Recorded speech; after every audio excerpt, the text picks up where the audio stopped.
A lot of patients they come for their symptoms backache very late. They Mhm, present very late. mhm, जब हम पूछते हैं कि आप पहले क्यों नहीं आए, तो उनके दिमाग में एक ही बात होती है कि सर हमें ऐसा लगता है कि अगर हम अपनी छोटी-सी प्रॉब्लम के लिए आएँगे तो सर्जन हमें सर्जरी के लिए बोलेंगे। It is quite wrong. More than 95% cases के अंदर हमें सर्जरी की ज़रूरत नहीं पड़ती। इट्स ओनली 5% केसेज़ जहाँ हमें सर्जरी की रिक्वायरमेंट होती है। सो मैं ये मिथ सोसाइटी का तोड़ना चाहता हूँ। अगर आपको बैकएक है, ऐसा बैकएक है जो बहुत लंबे समय से चल रहा है, अगर वो बैकएक नॉर्मल दवाओं से ठीक नहीं होता है, कंटिन्यूअस आपके पैरों में दर्द आ रहा है, आपके हाथों में दर्द आ रहा है, ऐसा बैकएक या ऐसा नेक पेन जो आपके शरीर के दूसरे हिस्सों में जा रहा है, किसी शरीर के हिस्से में कमज़ोरी आ रही है, लैट्रिन पेशाब में तकलीफ़ आ रही है, तो इन सिम्पटम्स को लाइटली ना लें, एक बार डॉक्टर से जाके ज़रूर मिलें।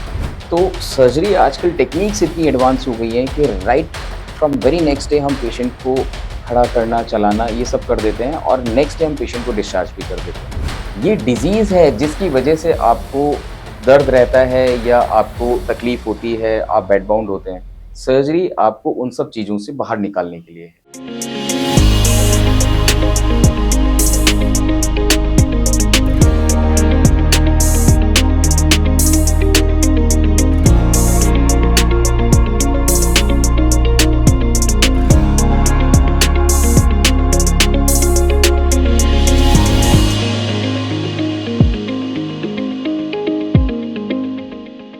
Very warm welcome to our viewers on the second podcast of RPH Healthy You. Today we will talk around something which is very crucial to our overall health and quality of life. Something that supports our entire body and allows us to stand upright, walk around thousands of steps in a day, run miles ahead, and basically something which is taken for granted, our very own spine. As a tree is to a trunk, so is a spine to a body. A strong spine means a stronger person. Spine gives us health, gives us mobility, and also independence to do a lot of our routine work, improves the overall health, and improves the quality of life. Let's welcome Dr. Sanjeev Singh. He's the senior consultant in the Department of Neurosurgery at RBH. Sir, we've been talking around spine today a lot and how the spine is the most critical and the crucial part of our body and how the thought of surgery can be a lot intimidating. And maybe इसीलिए शायद patients आना नहीं चाहते surgeon के पास में और वो घबराते हैं. तो anything that you can tell us around Yes, it? ma'am, it is true. What I have experienced in my OPD practice, a lot of patients they come for their symptoms backache very late. They Mm-hmm. present very late. Mm-hmm. जब हम पूछते हैं कि आप पहले क्यों नहीं आए, तो उनके दिमाग में एक ही बात होती है कि सर हमें ऐसा लगता है कि अगर हम अपनी छोटी-सी प्रॉब्लम के लिए आएँगे, तो सर्जन हमें सर्जरी के लिए बोलेंगे। It is quite wrong. ऐसा नहीं है। इनफैक्ट अगर मैं आपको बताऊँ ओपीडी पेशेंट्स में तो मोर देन 95% केसेस के अंदर हमें सर्जरी की ज़रूरत नहीं पड़ती। It's Mm-hmm. ओनली 5% केसेस जहाँ हमें सर्जरी की रिक्वायरमेंट होती है। लेकिन सिर्फ़ इस वजह से डर के अस्पताल नहीं आना, सर्जन से नहीं मिलना, स्पाइन स्पेशलिस्ट से नहीं मिलना, it may trouble you more क्योंकि Mm-hmm. कई बार ऐसे सिम्पटम्स होते हैं जिसको हम बहुत जल्दी अगर हम एड्रेस कर लें, तो हम सर्जरी को बचा सकते हैं।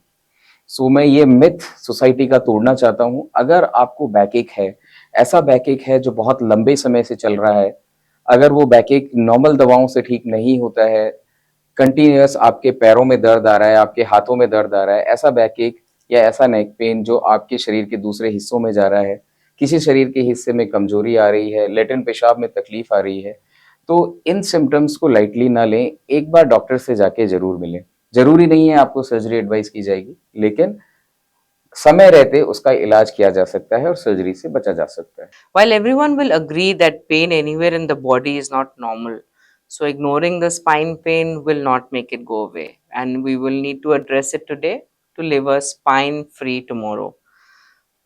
मगर बहुत सारे लोग होते हैं जो इस चीज़ को जानते हुए भी सर सर्जरी कराने से डरते हैं. उनको लगता है कि हमें लंबे समय तक बेड पे रहना होगा या सर्जरी के बाद हमारे को लंबे समय तक पेन में रहना होगा.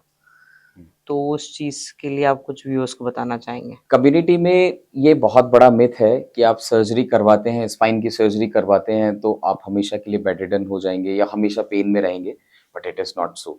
सबसे पहली बात तो ये कि सर्जरी की ज़रूरत पड़ती ही बहुत कम लोगों को है, जैसा मैंने अभी आपको बताया। और अगर सर्जरी रियली इंडिकेटेड है, तो ऐसे पेशेंट अगर अर्ली प्रेजेंटेशन है तो सर्जरी आजकल टेक्निक्स इतनी एडवांस हो गई हैं कि right from very next day हम पेशेंट को खड़ा करना, चलाना ये सब कर देते हैं और नेक्स्ट डे हम पेशेंट को डिस्चार्ज भी कर देते हैं। तो ये कहना सही नहीं होगा कि स्पाइन सर्जरी के बाद आप चल नहीं सकते हैं या बेड रिडन हो जाएंगे। हाँ, कई बार कुछ पेशेंट्स होते हैं जो बहुत ही एडवांस स्टेज में आते हैं, जो ऑलरेडी बेड बाउंड हैं या चेयर बाउंड हैं। ऐसे पेशेंट अगर एक्सपेक्ट करते हैं कि सर्जरी के बाद आप बहुत जल्दी मोबिलाइज हो जाएंगे, तो it is not so in every case, but still things take some time. Surgery के बाद अगर आप बहुत एडवांस स्टेज में आए हैं तो सर्जरी के कुछ समय के बाद फिजियोथेरेपी, रिहैबिलिटेशन से हम पेशेंट की मूवमेंट बढ़ा सकते हैं, उनको जल्दी मोबिलाइज कर सकते हैं। तो ये कहना तो पूरी तरीके से गलत होगा कि सर्जरी के बाद आप बेडरिडन हो जाते हैं। सर्जरी हम करते हैं आपको मोबिलाइज करने के लिए, आपको पेन फ्री करने के लिए। ये डिजीज है जिसकी वजह से आपको दर्द रहता है या आपको तकलीफ होती है, आप बेड बाउंड होते हैं। सर्जरी आपको उन सब चीजों से बाहर निकालने के लिए है। सो सर, अभी आपने एक वर्ड बोला, myths around the surgery, and as common as back pain is, और उसके अराउंड बहुत ही कॉमनली बहुत सारे मिथ्स बहुत होते सारे हैं। मिथ हैं। सो मे बी आप कुछ शेयर करना चाहेंगे? मतलब मुझे भी बहुत सारे मिथ्स पता है, like I will share with you कि पेशेंट अगर बेड रेस्ट करता है तो जल्दी ठीक हो जाता है, या न, फिर अगर पेशेंट लंबर बेल्ट लगा के घूमते हैं, जो अपन ने बहुत कॉमनली देखे होंगे, तो हाँ। उनसे बेटर सी, रिजल्ट्स आते हैं। ये डेफिनेटली आपने बिल्कुल सही कहा। There are lot of myth, because मैंने एक चीज ऑब्जर्व की है कि हमारी कम्युनिटी में स्पाइन रिलेटेड प्रॉब्लम्स के लिए बहुत ज्यादा स्टिग्मा है। पेशेंट बात नहीं करना चाहते हैं स्पाइन डिजीजेस के बारे में, सब डरते हैं क्योंकि सब अपने अपने मिथ लेके चल रहे हैं। अभी आपने जिन दो मिथ की बात कही, मैं उसको सबसे पहले क्लेरिफाई करता हूँ। पेशेंट अगर हम किसी भी चीज के लिए अगर एब्सोल्यूट बेड रेस्ट बोलते हैं तो there should be some indication. Patient अगर अपनी तरफ से अगर ये सोचते हैं कि हम बेड रेस्ट करके अपने कमर के दर्द को सही कर सकते हैं या बेल्ट लगा के कमर दर्द सही कर सकते हैं, इट इज क्वाइट रॉन्ग। और मैं कहूंगा इट इज कॉन्ट्रा इंडिकेटेड। होता क्या है कि ज्यादातर जो बैकएक होते हैं पोस्चरल प्रॉब्लम की वजह से होते हैं। आप अगर बेड रेस्ट करते हैं तो आपकी मसल्स जो होती हैं और वीक हो जाती हैं। एक हेल्दी स्पाइन के लिए मसल में दो चीजें इंपॉर्टेंट है, the strength of muscle and the flexibility of muscles. अगर आप लंबे समय तक बेड रेस्ट करेंगे तो obviously you are not using those muscles, और अगर आप मसल यूज नहीं करेंगे तो डेफिनेटली मसल्स की एट्रोफी हो जाएगी। सेकेंड थिंग, अगर आप लंबर बेल्ट यूज करते हैं तो लंबर बेल्ट भी आपकी मसल्स की मूवमेंट को रिस्ट्रिक्ट करता है। अगर मसल की मूवमेंट नहीं होगी तो अगेन मसल वीक होती चली जाएंगी, हाइपोट्रॉफी हो जाएगी। तो ऐसे केसेस में आपकी स्पाइन रिलेटेड प्रॉब्लम और बढ़ जाएगी। तो हम अगर ये सोच रहे हैं कि इन सब चीजों से हमारा बैकएक ठीक हो सकता है, स्पाइन इश्यूज सही हो सकते हैं, तो yes, it is absolutely wrong. And sir, बहुत सारे पेशेंट्स हैं, वो सोचते हैं कि स्पाइन सर्जरी केवल एक यंगर एज में फ्रूटफुल यस, होती है, यस, एंड अगर अपने एल्डरली होते हैं, जो अपन बहुत कॉमनली घर में देखते हैं, उनको सर्जरी नहीं करवानी चाहिए। यस। अब इसमें भी कई पेशेंट आते हैं क्योंकि डीजनरेटिव स्पाइन डिजीज, क्योंकि हम मैंने जैसा भी बताया हमारी सोसाइटी में स्पाइन डिजीज को लेके बहुत कम लोग खुल के स्पाइन सर्जन के पास, न्यूरोसर्जन के पास आते हैं। तो बेसिकली पेशेंट लेट प्रेजेंट करता है, and it is about if you are going on with your disease spine, तो आपकी स्पाइन और बद से बदतर होती चली जाती है। कि स्पाइन, जैसा मैं सबको बताता हूँ, spine is made up of multiple small bones, सब एक दूसरे के ऊपर स्टैक अप रहती हैं और कुछ जॉइंट्स के बेसिस पे वो जुड़ी रहती हैं, उनमें डिस्क होती है, मसल्स होती हैं। अगर एक भी लेवल पे अगर कोई प्रॉब्लम आना शुरू हो गई है और आप उस प्रॉब्लम के साथ चलते जा रहे हैं, तो धीरे धीरे स्पाइन के एडजेसेंट सेगमेंट्स भी इन्वॉल्व होना शुरू हो जाते हैं, क्योंकि दूसरे सेगमेंट के ऊपर भी स्ट्रेस आना शुरू हो जाता है, डिजनरेशन बढ़ता चला जाता है, उम्र बढ़ती चली जाती है। तो 70s में जब पेशेंट आते हैं with this lot of spine disease और स्पाइन प्रॉब्लम्स, और अगर सर्जरी रिक्वायर्ड है, तो बहुत सारे क्राइटेरिया हैं जो हमें देखने पड़ते हैं कि yes, if diagnosis is correct, patient के जो सिम्टम हैं उनके एमआरआई फाइंडिंग से, जिसको हम क्लिनिको रेडियोलॉजिकल कोरिलेशन बोलते हैं, क्या वो वाकई में कोरिलेट हो रहे हैं। अगर हमें ऐसा लगता है कि उनके सिम्टम्स कोरिलेट हो रहे हैं और सर्जरी एडवाइजेबल है, उसके बाद हम प्रॉपर इन्वेस्टिगेट करके पेशेंट का फिटनेस चेक करते हैं कि वेदर ही और she is fit for surgery और नॉट। उसके लिए हम एक्सटेंसिव वर्कअप करते हैं। As a multi disciplinary team हम कार्डियोलॉजिस्ट, न्यूरोलॉजिस्ट, एनेस्थेसियोलॉजिस्ट सबको इन्वॉल्व करते हैं और एक बार अगर सर्जरी के लिए पेशेंट फिट होता है, तब हम सर्जरी के लिए प्रोसीड करते हैं। इसके बाद भी कुछ पेशेंट्स की क्वेरी रहती है कि सब कुछ करते हुए भी क्या इज़ इट रियली एडवाइजेबल? हमें हम्म। क्या सर्जरी के लिए जाना चाहिए? तो मेरा एक ही सवाल उनसे होता है कि if we are expecting 15 more years of our life, is it really possible for you to be bedridden for those 15 years? या फिर क्या हम दवाओं के साथ वो 15 साल निकाल सकते हैं, पेन किलर्स के साथ 15 साल निकाल सकते हैं? Yes, answer is absolutely no. और ये बात तय है कि आज 70s में आपको ये प्रॉब्लम हो रही है, तो 5 साल बाद आपकी प्रॉब्लम डेफिनेटली बढ़ेगी। बढ़ी हुई प्रॉब्लम के साथ, बड़े एज के साथ हमारे रिस्क और कॉम्प्लिकेशन और बढ़ेंगे। तो why not to take it right now? तो ऐसा नहीं है, अगर जैसा मैंने बताया एक्सटेंसिव वर्कअप के बाद अगर पेशेंट सर्जरी के लिए फिट है, we should definitely go for surgery and really it will be helpful for patient. So sir, हमारे पास में जो बहुत सारे यंगस्टर्स होते हैं जो ऑफिसेज में बैठे रहते हैं कॉन्स्टेंटली फॉर प्रोलॉन्ग सिटिंग, तो अगर वो इग्नोर करते रहेंगे तो how severe can this get? देखिए मैम, बेसिकली जो यंगस्टर्स हैं आजकल, अच्छा ओपीडी में स्पाइन क्लिनिक में इस तरह के पेशेंट्स बहुत आ रहे हैं। जब ये कोरोना के बाद में आपको वर्क फ्रॉम होम दिया जाने लगा, हम्म। तो सबसे बड़ी प्रॉब्लम बैकएक में यंगस्टर्स में क्या होती है? It is the faulty posture.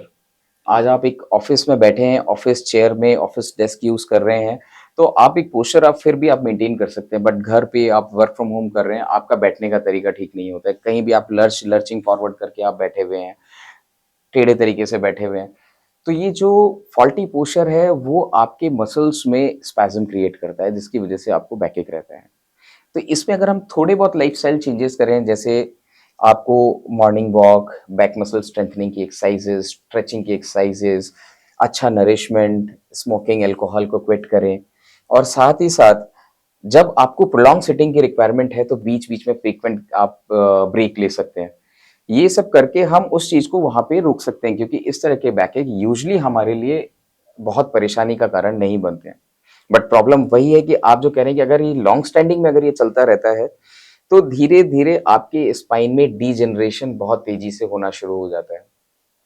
हमारे स्पाइन के अंदर बहुत सारे लिगामेंट्स हैं जो कि स्पाइन स्टेबिलिटी के लिए रिस्पॉन्सिबल हैं। अगर लगातार उन लिगामेंट्स के ऊपर स्ट्रेन रहेगा, फॉल्टी पोस्चर की वजह से, तो धीरे-धीरे वो उनका साइज़ बढ़ना शुरू हो जाता है। उस लिगामेंट की हाइपरट्रॉफी की वजह से आपकी जो नर्व्स होगी वो कंप्रेस होने लगेगी और लेटर ऑन आपको सर्जरी की ज़रूरत पड़ सकती है। तो इसीलिए जभी भी अगर आपको बैकएक रहता है स्पेशली यंगस्टर्स में, आप और अगर वो परसिस्ट करता है तो डेफिनिटली अपने स्पाइन स्पेशलिस्ट से मिलें। Sir, what is the role of a neurosurgeon in spine surgery? Yes. So basically, what I think, a neurosurgeon, they are thoroughly trained to deal with all these brain and nerves thing. Mm-hmm. And spine is not the organ which is made up of only bone. Mm-hmm. आपका जो spine बना है वो अपने अंदर nerves को और nerves को कैरी करता है।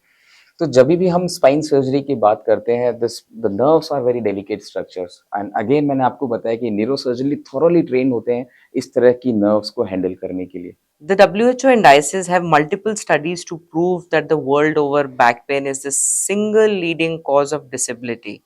And since spine pain is like weather, it affects everything.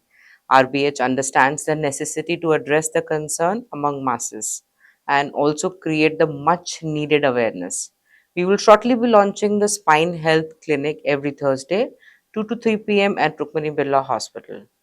Keep your spine flexible and you will stay young forever. So thank you very much for answering majority of the questions. Thank you. And आपको viewers को भी हम लोग बोलना चाहेंगे कि अगर आपके पास में कोई और फर्दर क्वेश्चंस हैं, कोई फीडबैक्स हैं, please share with us and we will be very happy to take them up with sir and answer them in our next podcast. Thank you ma'am. Thank you, sir.